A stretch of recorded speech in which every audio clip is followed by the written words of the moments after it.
In this video, I'm going to show you how to evaluate cosine of negative pi over 12 as an exact value, and we're going to write it in this form right here. And we're going to do this using the sum and difference formulas for cosine. So I'm going to rewrite cosine of minus pi over 12 as 3 pi over 12 minus 4 pi over 12. When I subtract 3 pi over 12 minus 4 pi over 12, that's still equivalent to negative pi over 12. So I'm just rewriting it just as if I would if I asked you to rewrite 5 as 2 plus 3. They're still equivalent. So now I've got the difference of two angles. And I'm going to look at this as my A and my B. And so I'm going to consider the formula for the difference of angles with cosine. A minus B, that's going to be cosine of A, cosine of B, plus sine of A, sine of B. So I'm going to rewrite cosine of minus pi over 12 in this form using this formula. Now I can rewrite 3 pi over 12 if I reduce it as pi over 4.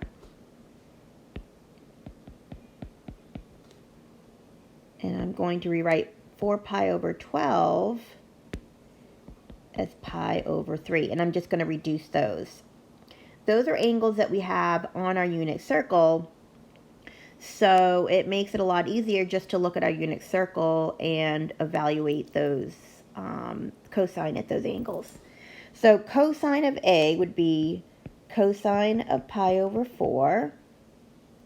Cosine of B would be cosine of pi over 3 plus sine of A would be sine of pi over 4. And sine of B would be sine of pi over 3. Now that I have my angles that we're using plugged into the formula, now I'm just going to evaluate, and I can do this just by looking at the unit circle if I don't have these memorized yet. I know that the cosine of pi over 4 is the square root of 2 over 2. Whoops. And I know that the cosine of pi over 3 is 1/2. I know that the sine of pi over 4 is the square root of 2 over 2, and I know that the sine of pi over 3 is the square root of 3 over 2. Now, when I combine these and I multiply and add them together, I get across the top, I get the square root of 2 times 1. I'm looking at this first expression right here. The square root of 2 times 1 is the square root of 2, and 2 times 2 is 4 underneath. And then for the second expression, I get the square root of 2 times the square root of 3 is the square root of 6. And then in the denominator, I have 2 times 2, which is 4. And since I have a common denominator, I can add those together, and I can write that as the square root of 2 plus the square root of 6 over 4. Now, this is the correct answer. However, in the homework, in the video question, it asked you to write it in this form. So we're going to do one more step just to rewrite it. So all we're going to do is we're going to factor out a square root of 2 on the top.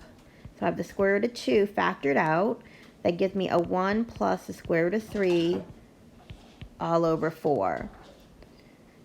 So now, if I look at how the question asked me to write it, A would be 2.